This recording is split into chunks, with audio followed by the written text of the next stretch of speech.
I wanted to come online and give you 5 tips for a great website. So number 1, simple is best. So we're actually learning this ourselves on our own website because sometimes it's easy to put too much information out there. And if you actually go onto a website yourself and figure out what you're looking for when you're on there, you'll find you're often looking at things like just for their phone number, or the contact details. You might look at the About Us page, maybe some services if you were looking at a service-based business, but it's easy to overfill your website with lots of information, but when you actually go and have a look at what you look for when you're looking for the same kind of services, it's a bit of a wake-up call as to what you need to put on a website. So that's number 1. Number 2 is visually appealing and easy to navigate. So it needs to be that you can find your way around really easy, and it has to be visually appealing. So whether you're on a mobile phone or a desktop as well. I don't even know what the percentage is, but so many people looking on mobile phones rather than desktop. So while you might be creating a website on a desktop, you do need to think about how it's going to present on a mobile as well. Number 3 is blogs.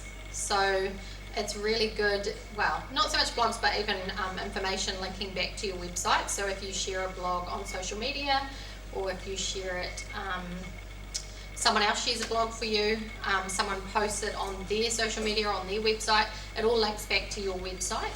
So it just gives you a bit more, what's the word I'm looking for? Google will look out for it better and realise that it's actually a true website and start pointing people your way. Number 4 is keyword rich. So it needs to be keyword rich on your pages. So we've had people actually ask us, do we still need keywords? Is it still important? So we're not content writers, but we use BizStory content in Auckland for our clients, and when they write, they do always make sure there's some keywords on the pages and that they're relevant to the industry. So it is important. If you're writing your own content, just have a think about that. And so what we mean by keywords is, like, if you were a builder based in the Waikato, you might want to put building, in the area you're in a few times on each page, or you can have different keywords for each page as well. But just things to think about that Google's going to pick up on.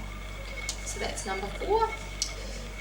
Number 5 is calls to action. So on your pages, on your website, make sure there's a call to action. So what do you want the person to do when they're on that page on your website? Do you want them to sign up to something?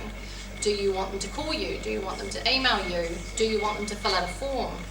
Whatever it is, just make sure the pages have calls to action. Links, so like on your contact page, rather than just having your phone number and an email there, make sure it links so that people can click on it and actually just automatically email you. Even on a mobile phone, they can click and just ring you straight away, so that it just makes it easier for the person who's looking for you to be able to get in contact with you. So that is 5 key actions you could take on your website to make a great website.